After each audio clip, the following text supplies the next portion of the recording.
श्री गणेशाय नमः। श्री भगवत पुराण के द्वितीय स्कंद का 9वां अध्याय। ब्रह्मा जी का भगवत नाम दर्शन और भगवान के द्वारा उन्हें चतुश्लोक की भागवत का उपदेश। श्री सुखदेव जी ने कहा, परीक्षित, जैसे स्वप्न में देखे जाने वाले पदार्थों के साथ उसे देखने वाले का कोई संबंध नहीं होता, वैसे ही देहादि में अतीत अनुभव स्वरूप आत्मा का माया के बिना दृश्य पदार्थों के साथ कोई संबंध नहीं हो सकता।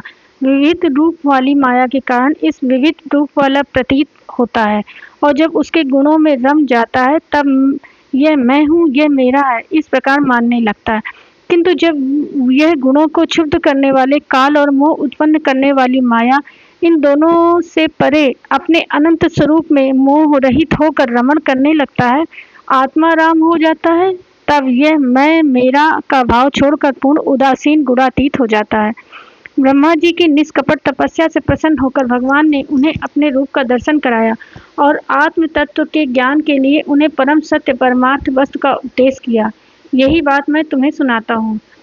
तीनों लोक के परम गुरु आदिदेव ब्रह्मा जी अपने जन्म स्थान कमल पर बैठकर सृष्टि करने की इच्छा से विचार करने लगे, परंतु जिस ज्ञान दृष्टि से सृष्टि का निर्माण हो सकता था और जो सृष्टि व्यापार के लिए वांछनीय है, वह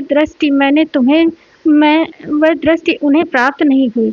एक दिन वे यही चिंता कर रहे थे कि प्रलय के समुद्र में उन्होंने व्यंजनों के 16वें एवं 21वें अक्षर ता तथा पा को तप करो इस प्रकार 2 बार सुना। परीक्षित, महात्मा लोग इस तप को ही त्यागियों का धन मानते हैं।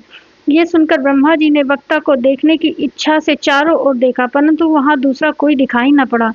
वे अपने कमल पर बैठ गए और मुझे तप करने की प्रत्यक्ष आज्ञा मिली है, ऐसा निश्चय कर उसी में अपना हित समझकर उन्होंने अपने मन को तपस्या में लगा दिया। ब्रह्मा जी तपस्वियों में सबसे बड़े तपस्वी हैं, उनका ज्ञान अमोघ है। उन्होंने उस समय 1 सहस्त्र दिव्य वर्ष पर्यंत एकाग्र चित्त से अपने प्राण, मन, कर्म इंद्रिय और ज्ञानेंद्रिय को वश में करके ऐसी तपस्या की जिससे वे समस्त लोगों को प्रकाशित करने में समर्थ हो सके। उनकी तपस्या से प्रसन्न होकर भगवान ने उन्हें अपना वह लोक दिखाया जो सबसे श्रेष्ठ है और जिससे परे कोई दूसरा लोक नहीं है। उस लोक में किसी भी प्रकार के क्लेश, मोह और भय नहीं है। जिन्हें कभी एक बार भी उसके दर्शन का सौभाग्य प्राप्त होता है, वे देवता बार बार उसकी स्तुति करते रहते हैं। वहाँ रजोगुण, तमोगुण और इनसे मिला हुआ सतोगुण भी नहीं है। वहाँ न काल की डाल गलती है और न माया ही कदम रख सकती है। फिर माया के बाल बच्चे तो जा ही कैसे सकते हैं। वहाँ भगवान के वे पार्षद निवास करते हैं जिनका पूजन देवता और दैत्य दोनों ही करते हैं। उनका उज्ज्वल आभा से युक्त श्याम और शरीर शतदल कमल के समान कोमल नेत्र और पीले रंग के वस्त्र से शोभायमान है। अंग अंग में राशि राशि सौंदर्य बिखरता रहता है। वे कोमलता की मूर्ति हैं। सभी की 4 भुजाएं हैं। वे स्वयं तो अत्यंत तेजस्वी हैं ही, मणिजटित स्वर्ण के प्रभाव में भूषण भी धारण किए रहते हैं। उनकी छवि मूंगे, वैदूर्य मणि और कमल के उज्ज्वल तंतु के समान है। उनके कानों में कुंडल, मस्तक पर मुकुट और कंठ में मालाएं शोभायमान है। जिस प्रकार आकाश बिजली सहित बादलों में शोभायमान होता है, वैसे ही वह लोक मनोहर कामनियों की कांति से युक्त महात्माओं के दिव्य तेजोमय विमानों के साथ स्थान स्थान पर सुशोभित होता रहता है। उस वैकुंठ लोक में लक्ष्मी जी सुंदर रूप धारण करके अपनी विविध विभूतियों के द्वारा भगवान के चरण कमलों की अनेकों प्रकार से सेवा करती रहती हैं। कभी कभी जब वे झूले पर बैठकर अपने प्रियतम भगवान की लीलाओं का गायन करने लगती हैं, तब उनके सौंदर्य और सुरभि में उन्मत्त होकर भवें स्वयं उन लक्ष्मी जी का गुणगान करने लगते हैं। ब्रह्मा जी ने देखा कि उस दिव्य लोक में समस्त भक्तों के रक्षक लक्ष्मीपति, यज्ञपति एवं विश्वपति भगवान विराजमान है। सुनंदन, नंद, प्रबल और हरहण आदि मुख्य पार्षदगण उन प्रभु की सेवा कर रहे हैं। उनका मुख कमल प्रसाद मधुर मुस्कान से युक्त है। आंखों में लाल लाल डोरियां हैं। बड़ी मोहक और मधुर चितवन है। ऐसा जान पड़ता है कि अभी अभी अपने प्रेमी भक्त को अपना सर्वस्व दे देंगे। सिर पर मुकुट, कानों में कुंडल और कंधे पर पीताम्बर जगमगा रहे हैं। वक्षस्थल पर एक सुनहरी रेखा के रूप में श्री लक्ष्मी जी विराजमान है और सुंदर 4 भुजाएं हैं। वे एक सर्वोत्तम और बहुमूल्य आसन पर विराजमान है। पुरुष प्रकृति, महत्त्व, अहंकार, मन, 10 इंद्रियां, शब्दादि, 5 तन्मात्राएं और पंचभूत ये 25 शक्तियां मूर्तिमान होकर उनके चारों ओर खड़ी हैं। समग्र ऐश्वर्य, धर्म, कीर्ति, श्री, ज्ञान और वैराग्य, इन 6 नित्य सिद्ध स्वरूप शक्तियों से वे सर्वदा युक्त रहते हैं। उनके अतिरिक्त और कहीं भी ये नित्य रूप से निवास नहीं करती। वे सर्वेश्वर प्रभु अपने नित्य आनंदमय स्वरूप में ही नित्य निरंतर निमग्न रहते हैं। उनका दर्शन करते ही ब्रह्मा जी का हृदय आनंद के उद्रेक से लबालब भर गया। शरीर पुलकित हो उठा, नेत्रों में प्रेमाश्रु छलक आए। ब्रह्मा जी ने भगवान के उन चरण कमलों में जो परमहंसों के निवृत्ति मार्ग से प्राप्त हो सकते हैं, सिर झुकाकर प्रणाम किया। ब्रह्मा जी के प्यारे भगवान अपने प्रिय ब्रह्मा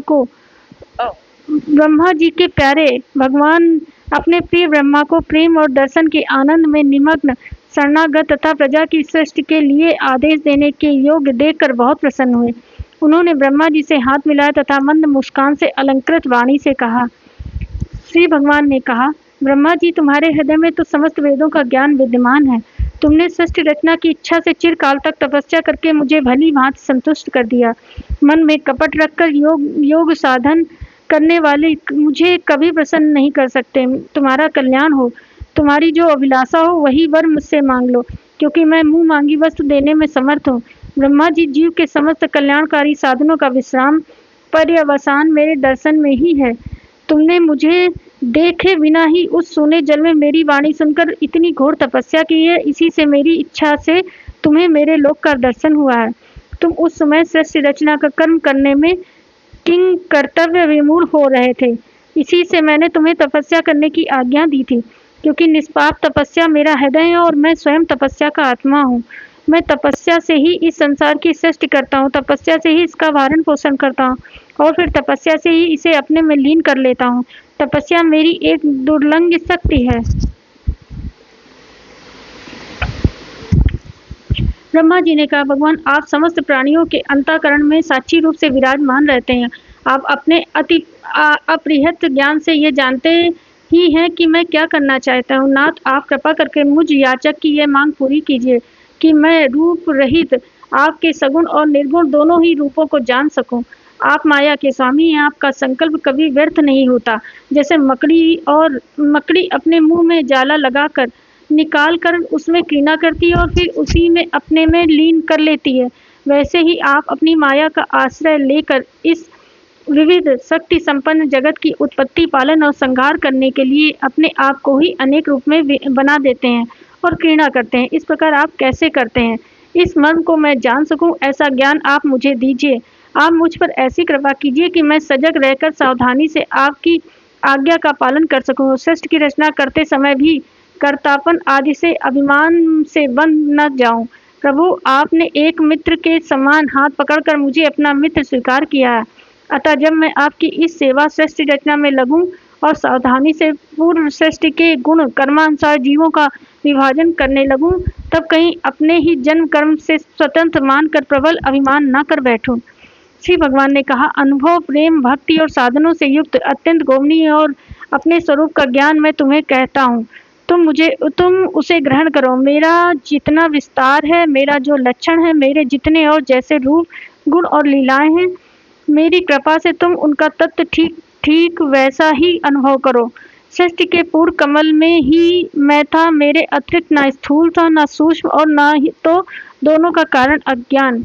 जहाँ यह सृष्टि नहीं है वहाँ मैं हूँ, और इस सृष्टि के रूप में जो कुछ प्रतीत हो रहा है वह भी मैं हूँ, और जो कुछ बच जा रहेगा वह भी मैं हूँ। वास्तव में न होने पर भी जो कुछ अनिर्वचनीय वस्तु मेरे अतिरिक्त मुझ परमात्मा में दो चंद्रमाओं की तरह मिथ्या ही प्रतीत हो रही है, अथवा विद्यमान होने पर भी आकाश मंडल के नक्षत्रों में राहु की भांति जो मेरी प्रतीत नहीं होती, इसे मेरी माया समझना चाहिए। जैसे प्राणियों के पंचभूत रचित छोटे बड़े शरीर में आकाश आदि पंच महाभूत उन शरीरों के कार्य रूप में निर्मित होने के कारण प्रवेश करते भी हैं और पहले से ही उन स्थानों और रूपों में कारण रूप से विद्यमान रहने के कारण प्रवेश नहीं भी करते हैं, वैसे ही उन प्राणियों के शरीर की दृष्टि से मैं उनके आत्मा के रूप में प्रवेश किए हुए हूँ और आत्मदृष्टि से अपने अतिरिक्त और कोई वस्तु न होने के कारण उसमें प्रविष्ट नहीं भी हूँ। ये ब्रह्म नहीं है, ये ब्रह्म नहीं है, इस प्रकार निषेध की पद्धति से और ये ब्रह्म है, ये ब्रह्म है, इस अन्वय की पद्धति से यही सिद्ध होता है कि सर्वातीत एवं सर्वस्वरूप भगवान की सर्वदा और सर्वत्र स्थित हैं। वही वास्तविक तत्व हैं। जो आत्मा अथवा परमात्मा का तत्व जानना चाहते हैं, उन्हें केवल इतना ही जानने की आवश्यकता है। ब्रह्मा जी, तुम अविचल समाधि के द्वारा मेरे इस सिद्धांत में पूर्ण निष्ठा कर लो। इससे तुम्हें कल्प कल्प से विविध प्रकार की सृष्टि रचना करते रहने पर भी कभी मुंह नहीं होगा। श्री सुखदेव जी कहते हैं, लोक पितामह ब्रह्मा जी को इस प्रकार उपदेश देकर अजन्मा भगवान ने उनके देखते ही देखते अपने उस रूप को छीन लिया।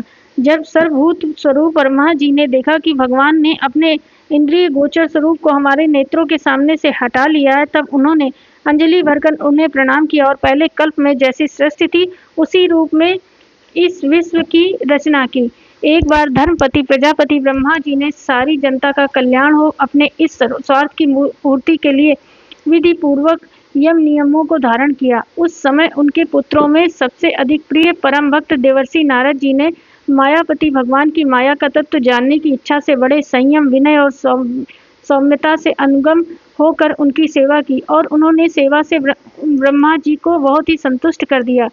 परीक्षित, जब देवर्षि नारद ने देखा कि मेरे लोक पितामह पिताजी मुझ पर प्रसन्न हैं, तब उन्होंने उनसे यही प्रश्न किया जो तुम मुझसे कर रहे हो। उनके प्रश्न में ब्रह्मा जी और भी प्रसन्न हुए। फिर उन्होंने ये 10 लक्षण वाला भगवत पुराण अपने पुत्र नारद को सुनाया, जिसका स्वयं भगवान ने उन्हें उपदेश किया था। परीक्षित, जिस समय मेरे पर तेजस्वी पिता सरस्वती के तट पर बैठकर परमात्मा के ध्यान में मग्न थे, उस समय देवर्षि नारद जी ने वही भागवत उन्हें सुनाया। तुमने मुझसे जो ये प्रश्न किया है कि विराट पुरुष से इस जगत की उत्पत्ति कैसे हुई, तथा दूसरे भी जो बहुत से प्रश्न किए हैं, उन सबका उत्तर मैं उसी भागवत पुराण के रूप में देता हूँ। इस प्रकार 9वां अध्याय पूर्ण हुआ। राधे राधे।